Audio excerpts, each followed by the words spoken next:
Black Earth offers a full suite of humic solutions, from high-purity granules to powder, liquid, and soluble formulations, all powered by pure humulite. Trusted by growers worldwide from one of the world's rarest humulite reserves. Grow stronger with the power of Black Earth humulite. Learn more from mine to market by visiting blackearth.com.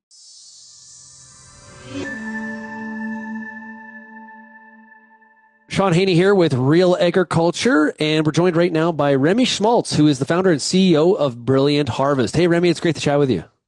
Yeah, good morning, Sean. Thanks for having me today. Yeah, absolutely. Okay, before we get into some talk about artificial intelligence and get a bit of an update there, Brilliant Harvest, for some of our audience that has not heard of it, not using it, what exactly is it? Because it's relatively new in the marketplace. Yeah, so Brilliant Harvest has been around for 2 years now, coming up on August 1st. And we're an AI customer experience platform for equipment dealers and their customers. So we build out a dealer branded solution that would be in, their app store. It's both web and mobile, allows them to process all of the information in their dealership. So things like manuals for a combine, as an example, their business system work orders, or conversational data from like a call center.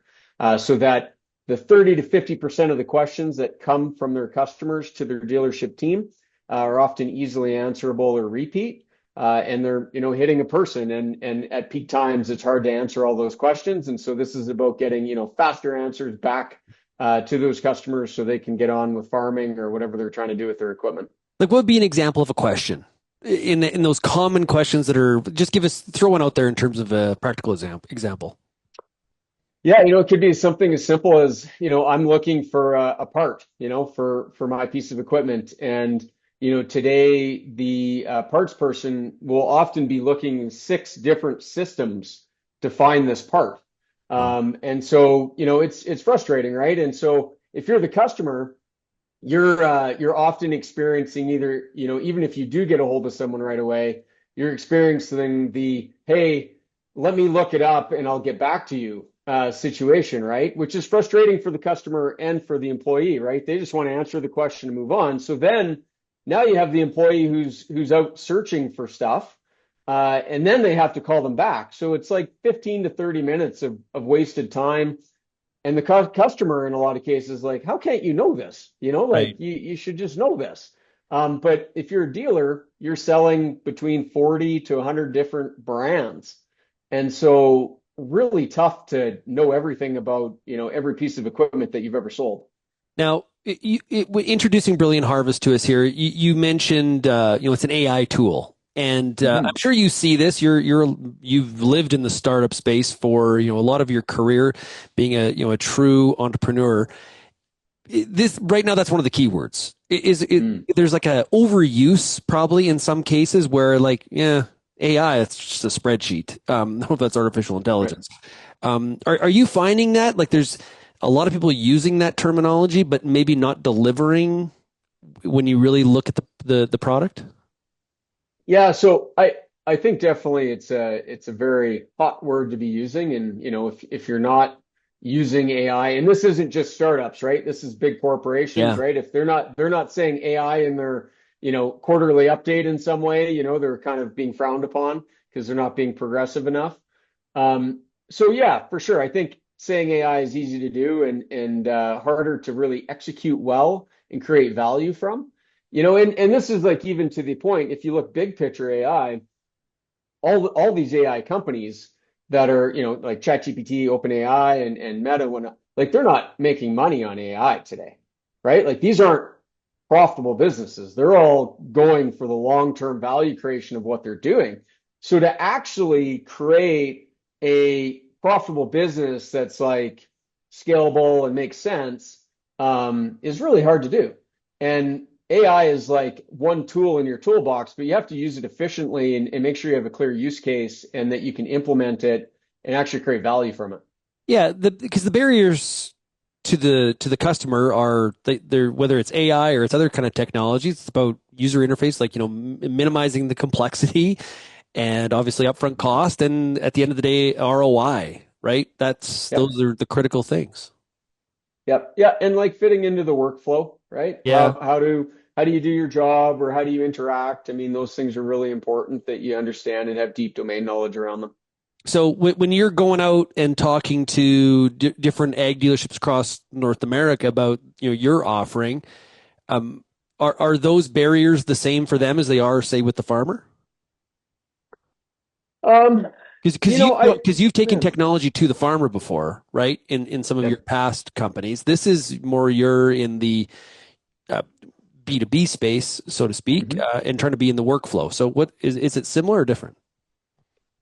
I'd say, I mean, the farmer certainly has a different workflow, and it's a very different sales process than selling to an equipment dealer, right? I mean, when you're selling on the farm, it's always tricky to know who's who, right? Like you, I mean, I've had, large farms that are 20,000 acres, and you're talking to the guy who's the CEO of the company, and if he has that title or he's the guy in charge, you Yeah, believe, and you know, all of a sudden he's like, yeah, this all sounds good. Let me talk to my mom. I'm going to see her at the retirement home, but she still signs the checks, yeah, right? So, there's kind of like such a wide array on the farm that it's a lot harder to navigate. Where when you're selling B2B in the equipment dealerships, it's quite clear, who the decision makers are, for the most part. Now, a little bit of discovery of, who's doing what sometimes, but, you got the CEO, the IT department, and, probably the service or the sales side, depending on what you're kind of doing.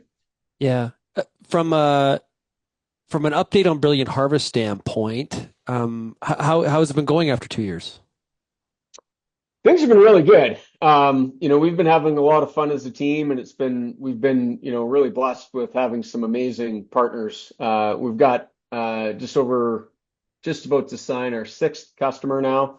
Our customers represent over 200 dealership locations, do over 4 billion in annual sales, and have customers, representing over 60,000 farms. And so we're off to the races, and for us now, this is really an execution piece of us, continuing to deliver on, what we partnered with these companies to do.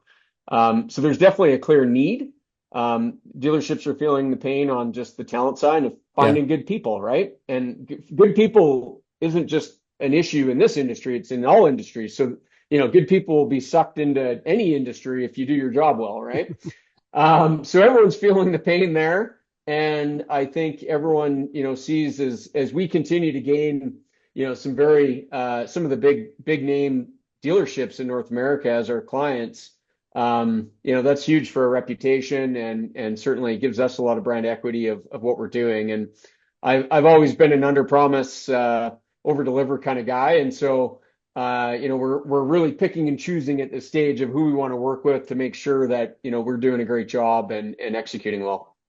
A lot of debate out in the mainstream about, replacing jobs, right? And so, Mhm. we artificial intelligence, we're just kind of at the beginning of all of this. So we don't know what we don't know at this point. But a lot of people forecasting that, it's the white collar jobs that AI is really after at the end of the day. How do you see this? Because you're living in this space.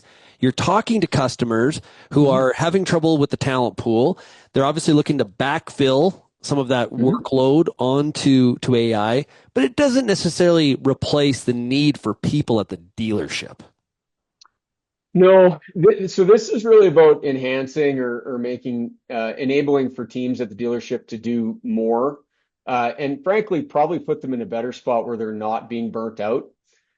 Those times during, planting and harvest, I mean, they're working long days, right? And burnout is a real thing. And so, someone's still going to have to twist a wrench or push a button, or, there's those physical things.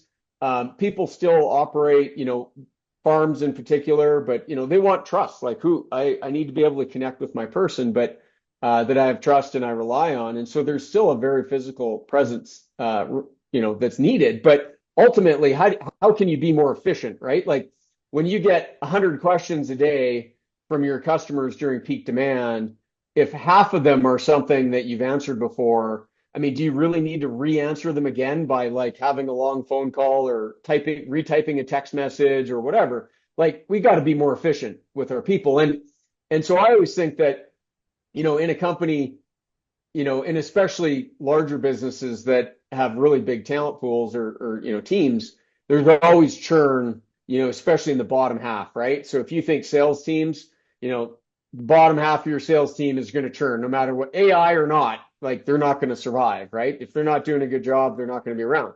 Same, if you have technicians that aren't doing a good job or being efficient or getting enough billable hours, they're not going to be around, right? So I don't think this is really about replacing those jobs. A lot of those people would have churned anyways, and this is about a dealership being able to maintain their good people, have them be happier, more efficient, have their customers be more happy and efficient because they're not doing a lot of these repeat redundant tasks over and over and over again that frankly a lot of people don't like doing.